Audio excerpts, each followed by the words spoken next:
ठीक है, then probability of getting a white ball. ठीक है, अब इस क्वेश्चन में क्या कह रहा है कि भाई हमारे पास दो बैग है ना, मान लेते हैं कि ये दो बैग है। ठीक है, इसके अंदर 3 वाइट बॉल है और 2 ब्लैक, और एक दूसरा बैग है। ठीक है, ये बैग 1 है और ये बैग 2 है। इसके अंदर 2 वाइट बॉल है और 4 ब्लैक बॉल। अगर अब पहले हमें वो कह रहा है a bag and a ball is picked at random then probability getting a white ball. ठीक है, तो हमें प्रोबेबिलिटी प्रोबेबिलिटी क्या होती है भाई, N E over N S. ठीक है, तो देखो इसको सॉल्व करने के लिए अब सीधा सीधा देखो, अब एक बॉल निकालोगे, एक बैग निकालोगे और एक बॉल, क्योंकि जब दो अलग अलग बॉल हैं और मैं आपको कहूँ सिर्फ एक ही बॉल निकालनी है, तो सबसे पहले तो आप ये सेलेक्ट करोगे कि भाई कौन सा बैग सेलेक्ट करना है दो में से। पहले तुम बैग चूज करोगे, तो बैग चूज करने की प्रोबेबिलिटी, मतलब मान लेते हैं चलो आपने पहले ये वाला बैग सेलेक्ट किया, पहला बैग। ठीक है, तो पहले बैग की सेलेक्ट होने की प्रोबेबिलिटी क्या है, 1/2। तो पहले जब बैग सेलेक्ट करोगे तो बैग सेलेक्ट होने की प्रोबेबिलिटी कितनी है, 1/2। एंड जब बैग सेलेक्ट कर लिया, साथ ही में फिर आपको एक बॉल भी पिक करनी है, तो डिपेंडेंट एंड लग जाएगा। अब बताओ, एक बॉल सेलेक्ट की है तो उसमें वाइट बॉल आने की प्रोबेबिलिटी क्या है। ठीक है, तो टोटल बॉल इसके अंदर कितने हैं भाई, 5 है ना, उसमें से वाइट कितने हैं, 3। एक ही बॉल निकालनी है तो 3/5। एक बॉल 5 बॉलों में से 5 तरीके से सेलेक्ट की जा सकती है, एक एक करके 5 बॉल निकाली जाए। और 3 वाइट है तो 3 वाइट में से एक वाइट सेलेक्ट करनी है, तो आपको 3 तरीके से 3C1। ठीक है, मतलब पहली वाइट, दूसरी वाइट और तीसरी वाइट, तो 3 तरीके से। तो ये हो गई आपके बैक के लिए प्रोबेबिलिटी, और ये हो गई आपके वाइट बॉल के लिए। ठीक है, और ये टोटल जो हुआ ये पहले बैक के लिए हुआ। ठीक है, और क्या कर सकते हो आप, और हम क्या कर सकते हैं कि दूसरा बैग भी सेलेक्ट कर सकते हैं, मतलब एक बार में एक ही बैग सेलेक्ट होगा, ये बात फिक्स है, तो इसलिए बीच में प्लस आ गया। ठीक है, अब मान लो आपने ये बैग सेलेक्ट किया दूसरा वाला, तो दूसरे बार के लिए बैग की भी सिलेक्शन चांसेस क्या है, 1/2, 50% बैग के लिए। ठीक है, एंड अब जब इसमें से व्हाइट बॉल निकालोगे, तो व्हाइट बॉल कितने हैं इसमें, 2, और टोटल बॉल कितने हैं, 6। तो ये व्हाइट बॉल की प्रोबेबिलिटी हो गई, और टोटल ये किसकी हो गई, दूसरे बैग। अब इन दोनों को हम जोड़ देंगे तो कितना हो जाएगा, 3/10 प्लस 1/6। ठीक है, इसका एलसीएम ले लो, तो एलसीएम कितना हो जाएगा इसका, 30। ठीक है, तो इसमें 3 से मल्टीप्लाई किया 9, इसमें 5 से मल्टीप्लाई किया तो 5/30। तो 9 और 5 कितना हो गया, 14/30, दैट इज 7/15। ठीक है, बात समझ में आई सबको।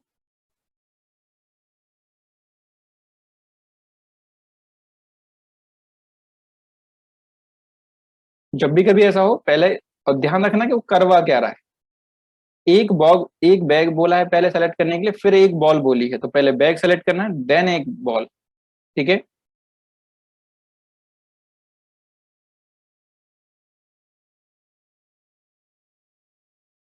क्लियर।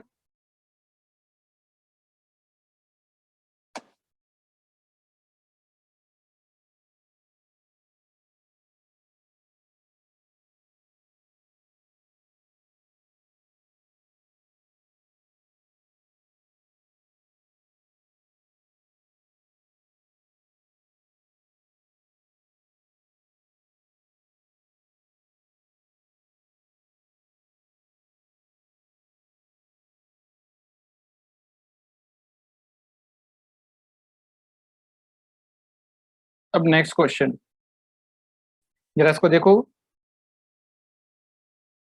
सॉल्व करके।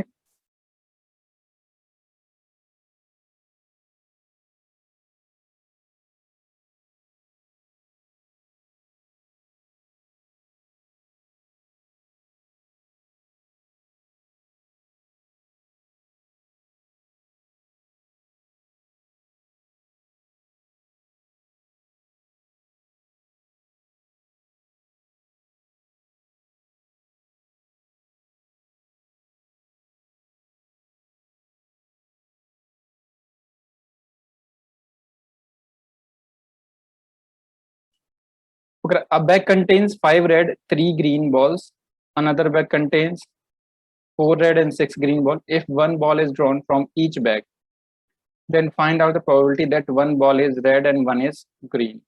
ठीक है, अब यहाँ पे देखो कि यहाँ पे ये क्या कह रहा है. यहाँ पे ये नहीं कह रहा है कि क्वेश्चन में डिफरेंस समझो. पिछले में मैंने बोला था a bag and a ball is to be picked, मतलब एक ही बॉल सेलेक्ट की जाएगी और एक ही बैग. यहाँ कह रहा है कि दोनों बैग से एक एक बॉल सेलेक्ट करनी है. ठीक है,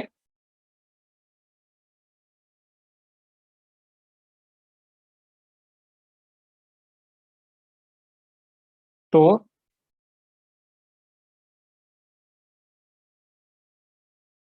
थोड़ा ध्यान से देखो इसको.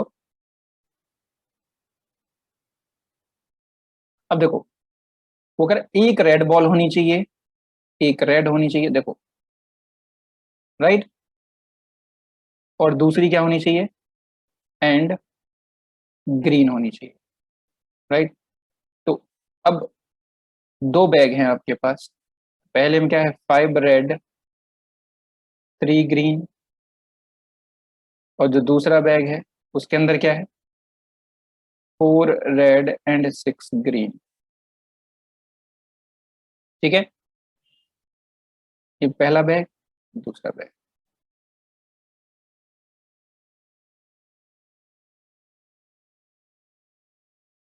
अब दोनों में से एक एक बॉल निकालनी है. ठीक है, तो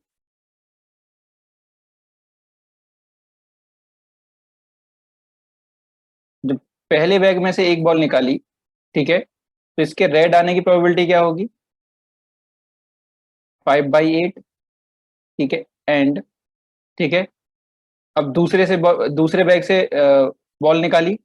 ठीक है, तो यहां से इसके, अब जब इसमें से रेड आ गई, आपको पता है कि जब पहले बैग में से मैंने मान लो रेड निकाल ली, तो ये डेफिनेटली दूसरे बैग से ग्रीन निकलेगी, है ना, निकलेगी कि नहीं.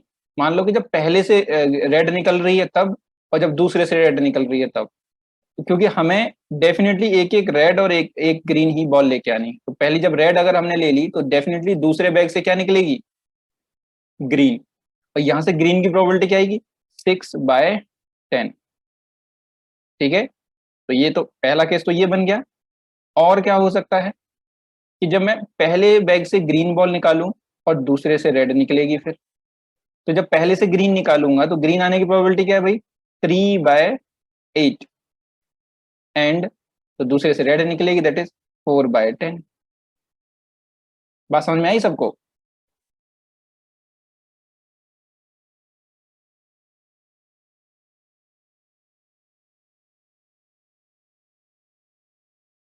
अब इसको बस सॉल्व कर देना है.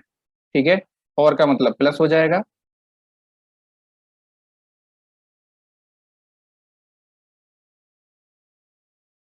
That is 15/40. ठीक है, 5 से 5 भी कट जाएगा, दैट इज, तो यहाँ पे बचेगा क्या, 3/8. और का मतलब प्लस, 4 से ये 2 बार. ठीक है, दैट इज 3/20. दोनों का एलसीएम ले लो तो कितना आ जाएगा, 40. तो ये कितना आ जाएगा, 21. अरे हम निकाल तो सकते हैं, बट उसने क्या बोला है देखो, हम एक एक बैग में से हम 5 की 5 बॉल भी निकाल सकते हैं, लेकिन उसने क्या बोला, 1 ball is drawn from each bag, मतलब एक ही बॉल निकाल सकते हैं, क्वेश्चन के अकॉर्डिंग एक ही बॉल निकलेगी बस. वो मैं नहीं बता रहा हूँ, ये मैंने डिसाइड नहीं किया, क्वेश्चन ने डिसाइड किया है. हमारा मन होगा तो हम सारी की सारी बॉल भी निकाल लेंगे.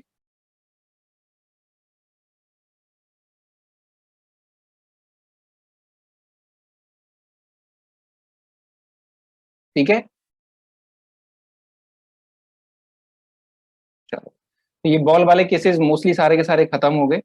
ठीक है, अब बचे हैं बेस्ड ऑन कार्ड वाले. क्लियर.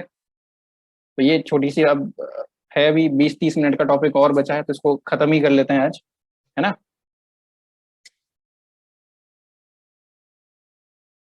तो बॉल वाली आई थिंक सब क्लियर हो गया होगा कि बॉल से रिलेटेड चीजें कैसे होंगी, राइट। अब बेस्ड ऑन कार्ड की बात करते हैं।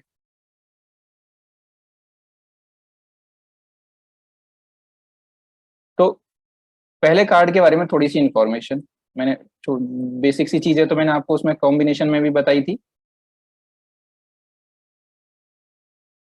ठीक है। तो देखो, कार्ड के अंदर अगर हम बात करें तो 4 सूट होते हैं, ठीक है। स्पेड का सूट मतलब ग्रुप होता है, ठीक है। क्लब, डायमंड एंड हार्ट, ठीक है। और इनकी जो नंबरिंग है, ये ए से लेके और के तक, मतलब 1 से लेके और 13 तक, ठीक है। 13 जो टोटल कार्ड होते हैं 13, ठीक है, ईच सूट में, ठीक है। जितना स्पेड के 13 होंगे, क्लब के 13, डायमंड के और हार्ट के भी, टोटल 52 कार्ड होते हैं एक पैक में। 26 रेड, 26 ब्लैक। क्लब के 13 कार्ड, स्पेड के 13, मतलब ये जो ब्लैक, अब जब रेड होते हैं उल्टा लिखा हुआ है, ठीक है।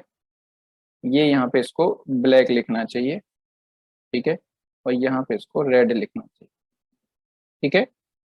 चलो, तो जो क्लब होता है वो 13 कार्ड होते हैं, जो स्पेड होते हैं वो 13 कार्ड होते हैं, ठीक है। डायमंड के 13 और हार्ट के 13। इन 13 कार्ड में क्या होता है, एस, ठीक है। एस 2 3 4 5 6 7 8 9 10 तक नंबर, फिर जैक, क्वीन एंड किंग, सबके यही कार्ड होते हैं, टाइप ऑफ कार्ड जिनको बोलेंगे। तो 13 टाइप के कार्ड होते हैं, ठीक है, जिनमें 2 से लेके 10 तक नंबर, एक एस, फिर एक जैक, क्वीन एंड किंग, ठीक है। अब इन कार्ड में भी कुछ होते हैं ऑनर कार्ड। ऑनर कार्ड क्या होते हैं, ace, jack, queen and king को बोलते हैं ऑनर कार्ड। देखो, ये जो मैं टाइप बता रहा हूँ इनमें काफी मतभेद है, मतलब आप देखोगे काफी डिफरेंस डिफरेंस आपको ऑनलाइन देखने को मिलेगा। कुछ ऑनर में इसको इंक्लूड करते हैं, कुछ नहीं करते हैं, ठीक है। तो बस एक नॉलेज के लिए मैं बता रहा हूँ कि अगर किसी को पूछ रही है, कहीं भी क्वेश्चन में एग्जाम में नहीं पूछे जाते, ठीक है।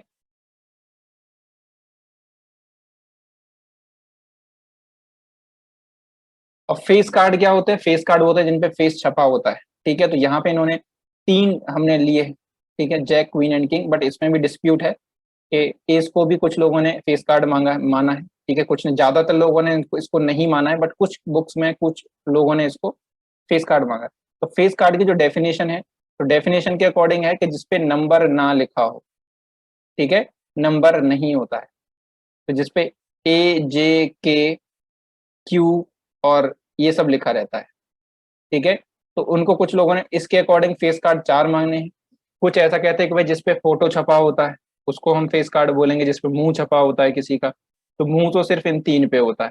तो डेफिनेशन डेफिनेशन का डिफरेंस है, तो आपको इसमें ज्यादा नहीं पढ़ना इन चीजों को, ठीक है। ऑर्डिनरी कार्ड क्या होते हैं, 2 से लेके और 10 तक जो नंबर कार्ड होते हैं इन्हीं को ऑर्डिनरी कार्ड बोलते हैं। ये 9 होते हैं, तो 9 हो गए, तो ऑर्डिनरी कार्ड हो गए टोटल 36, मतलब हर टाइप के 9 कार्ड हो गए हर सूट के। तो 36 ऑर्डिनरी। ऑनर कार्ड ये 16 हो गए, फेस कार्ड ये 12, ठीक है।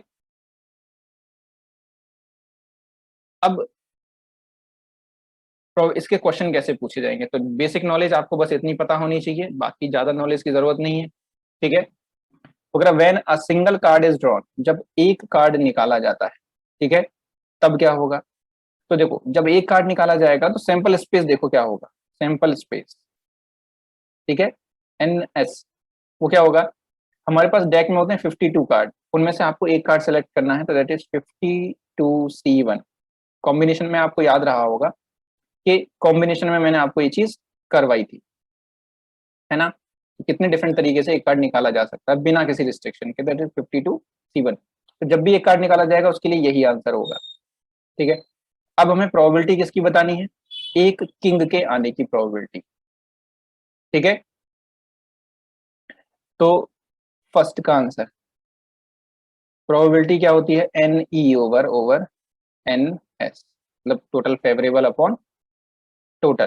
तो टोटल तो आ जाएगा 52C1, और इसका आंसर क्या होता है, 52 ही होता है।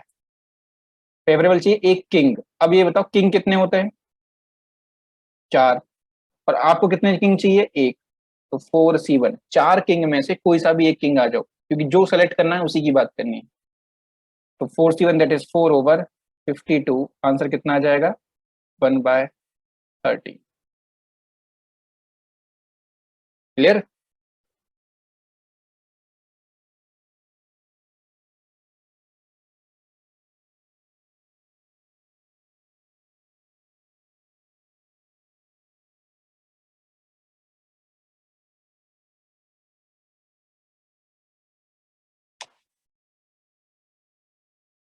ये बात समझ में आई सबको?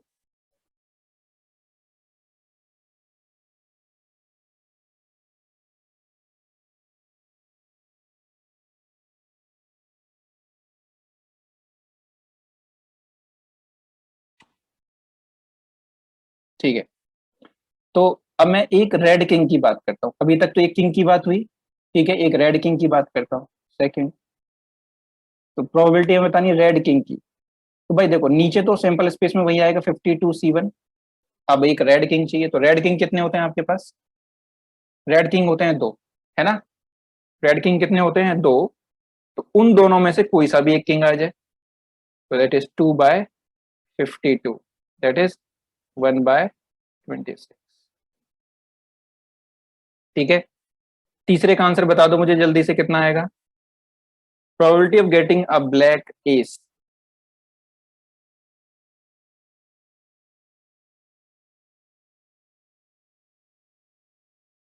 ब्लैक एस का मुझे बताओ प्रोबेबिलिटी कितनी होगी?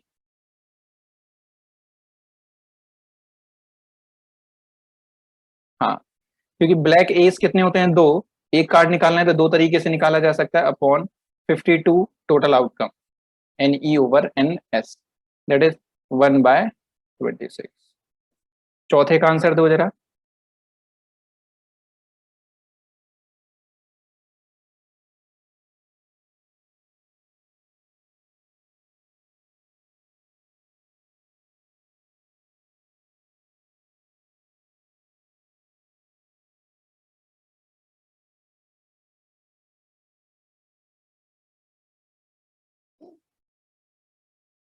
चौथे का आंसर क्या होगा, अ किंग और अ क्वीन। ठीक है, तो किंग के लिए अलग प्रोबेबिलिटी, और का मतलब प्लस, मतलब किंग, और का मतलब प्लस क्वीन। ठीक है,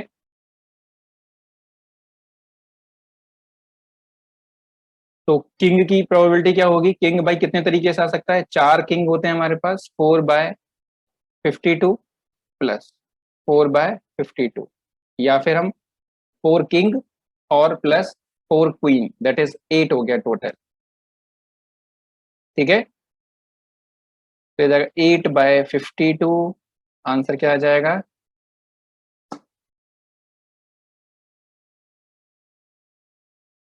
2/30। ठीक है, तो ये एक कार्ड वाला जो सिंगल इवेंट है, ठीक है, ये एक कार्ड वाला, ये तो सब कर लेंगे, बहुत आसान है। ठीक है,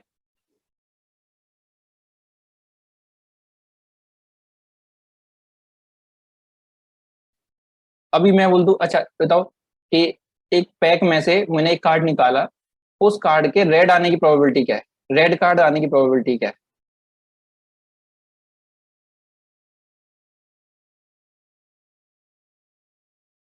रेड कार्ड, सिर्फ रेड कार्ड। टोटल कार्ड कितने हैं, 52, रेड कितने होते हैं, 26, 1/2। ठीक है, ठीक है, चलो। अब क्वेश्चन है कि जब दो कार्ड निकाले जाएंगे, तो मुझे बताओ पहले सैंपल स्पेस कितना होगा, NS, सैंपल स्पेस जो होगा वो कितना होगा, बाकी की चीजें बाद। सैंपल स्पेस कितना होगा जब दो कार्ड निकाले जाएंगे, टोटल NS की वैल्यू कितनी होगी?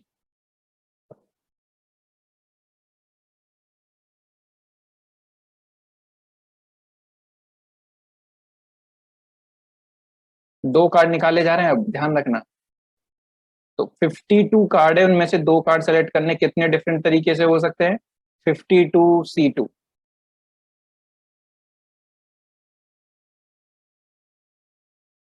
ठीक है, 52 में से दो कार्ड, दैट इज 52C2।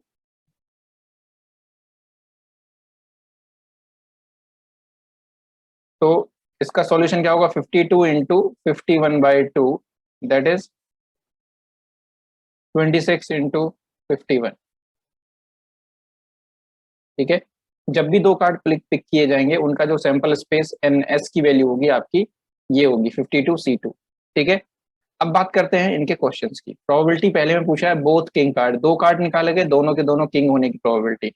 तो देखो प्रोबेबिलिटी किसी की भी होगी वो NE/NS ही होगी। ठीक है, तो पहला क्वेश्चन, ठीक है, तो पहला बोथ बोथ किंग है, तो नीचे आ जाएगा भाई 26, दैट इज 52C2। 52C2 ऊपर क्या आएगा, दोनों के दोनों किंग कार्ड है। तो किंग कितने होते हैं हमारे पास, चार, और उनमें से कितने कार्ड आपको निकालने हैं, दो। ठीक है, राइट, तो 4C2 अपॉन 52C2। तो 4C2 की वैल्यू कितनी हो जाएगी, 6, है ना, ओवर इसकी वैल्यू कितनी हो जाएगी, 26 इंटू 51। ठीक है, दैट इज 3/13 इंटू 51। इसको सॉल्व कर लेना आगे। तो बात समझ में आई सबको?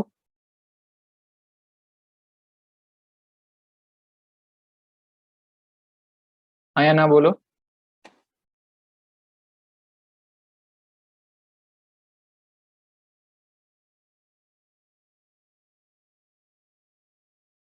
दूसरा, one king and one jack. ठीक है, तो भाई नीचे तो 52C2 होगा, ऊपर अब किंग एंड वन जैक, तो एक किंग के लिए 4C1, एंड का मतलब मल्टीप्लाई, जैक भी कितने होते हैं, 4C1। ठीक है, ये किंग के लिए, ये जैक के लिए, और ये एंड के लिए बीच में मल्टीप्लाई। ठीक है, तो 4 इंटू 4 अपॉन 26 इंटू 51। ठीक है, दैट इज 2, ये कितना हो जाएगा, 13, हो जाएगा 8/13 इंटू 51। बाकी का आगे इसको मल्टीप्लाई आप कर लेना 13 से। ठीक है, ये क्लियर हुआ सबको, king and jack, one king and one Jack.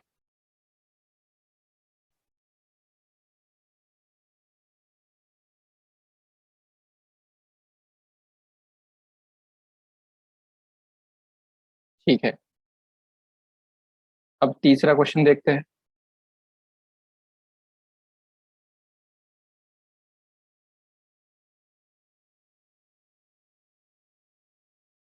Exactly one king card, तो प्रोबेबिलिटी ऑफ, अब देखो एग्जैक्टली जब एक किंग कार्ड होगा, एक किंग होगा, एंड इसके साथ दूसरा कार्ड क्या निकलेगा, कोई अदर कार्ड।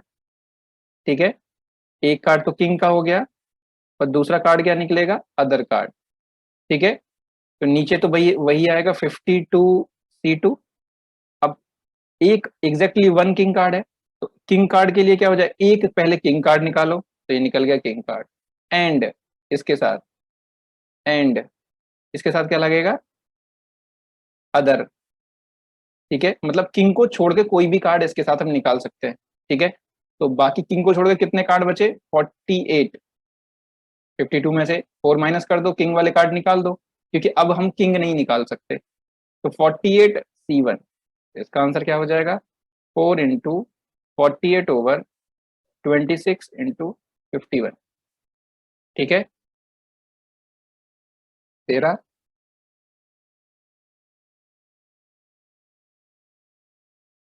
ठीक है, तो हो जाएगा 32/13 इंटू 70। इसको आगे पूरा सॉल्व आप करेंगे। ठीक है, फोर्थ क्वेश्चन, ये बात यहां तक क्लियर हुआ, तीसरा क्वेश्चन क्लियर हुआ।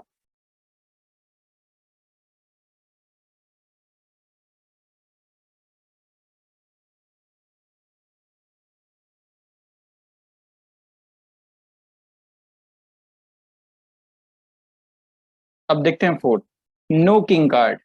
अब कोई किंग कार्ड नहीं है, पीई। जब किंग कार्ड नहीं है तो 52C2, ये तो सारे टोटल आउटकम हो गए। अब किंग का कार्ड सेलेक्ट नहीं करना है तो किंग को छोड़ के बाकी के अदर कार्ड, ठीक है, दैट इज 48C2। दोनों के दोनों कार्ड किंग को छोड़ के आएंगे, दैट इज 48C2। इसका आंसर क्या हो जाएगा? 24 × 47/26 × 51, ठीक है। ये 12 हो जाएगा, ये 13। तो इसको आगे आप सॉल्व करेंगे। 12 × 47/13 × 51, ठीक है।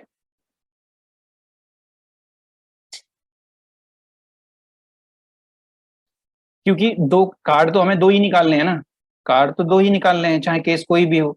अब ये कह रहा है किंग कार्ड नहीं है, तो साथ दोनों के दोनों कार्ड क्या होंगे? टू कार्ड अदर निकलेंगे, अदर देन किंग, ठीक है। तो अब किंग का कार्ड नहीं निकालेंगे, तो इसलिए 48, बाकी के 48 बचे हुए कार्ड में से हमें दो कार्ड निकालने हैं,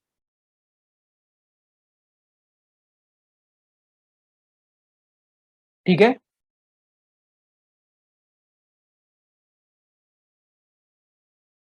अब देखते हैं fifth question. At least one king card, ठीक है। तो एटलीस्ट वाला केस है, तो ये क्या होगा भाई, पहले ये देख लो कि ये होगा कैसे। अब क्या होगा, इसमें एक किंग कार्ड निकलेगा, एटलीस्ट में मिनिमम कम से कम एक कार्ड, एंड इसके साथ एक कोई अदर कार्ड निकलेगा।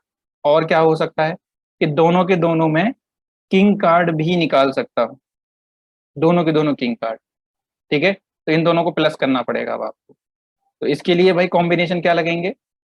4C1 एंड एक other card, that is 48C1 plus 4C2। तो इसके लिए जो प्रोबेबिलिटी हो जाएगी वो हो जाएगी 4C1 × 40। अच्छा, इसको सॉल्व ही कर लेते हैं यहीं पे, ठीक है। दैट विल बी 4 × 48 प्लस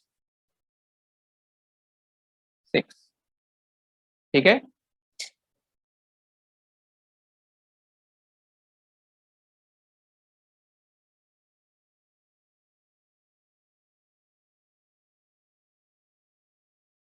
ये हो जाएगा टोटल 198,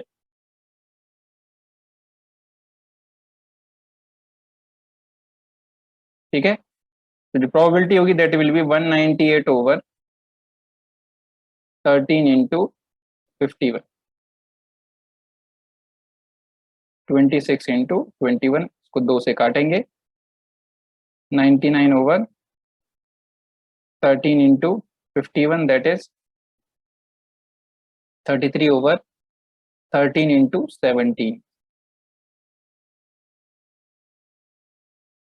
तो जाएगा 33/221, ठीक है। तो ये शायद अभी भी कट जाएगा एक बार, 3 से 11/70 नहीं कटेगा ये, ठीक है। तो इतना ही रहेगा, 33/221 आंसर। अब बचा आपका छठा क्वेश्चन,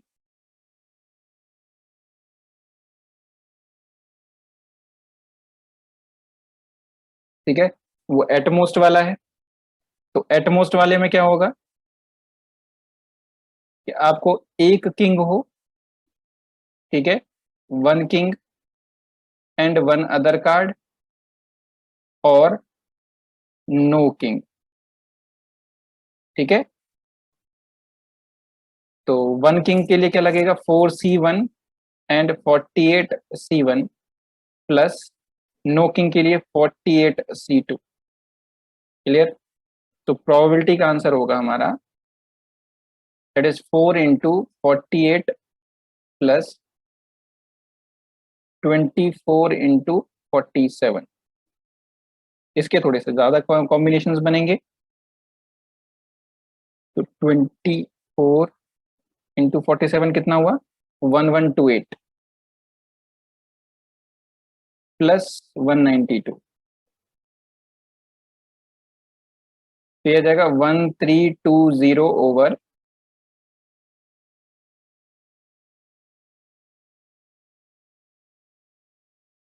1326, तो 2 से काट देंगे, 660 ओवर 663 आंसर। ठीक है,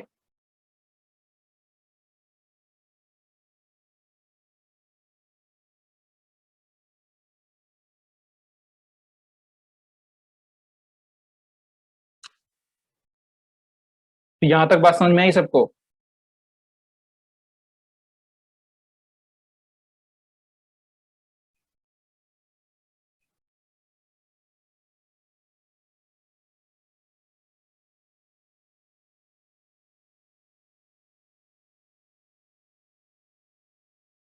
ठीक है, तो ये 3-4 क्वेश्चन है, इनको मैं कल करा दूंगा, ठीक है। बट इनको मैं आपको पीपीटी में आपको साथ में दे दूंगा, पीडीएफ में, तो इनको प्रैक्टिस करना। ये मिसलेनियस क्वेश्चन है, आगे 3-4-5 बस, ठीक है। बाकी पूरा ये खत्म हो गया प्रोबेबिलिटी, तो ये क्वेश्चन मैं आपको नेक्स्ट क्लास में करा दूंगा, ठीक है। तो आज के लिए इतना ही।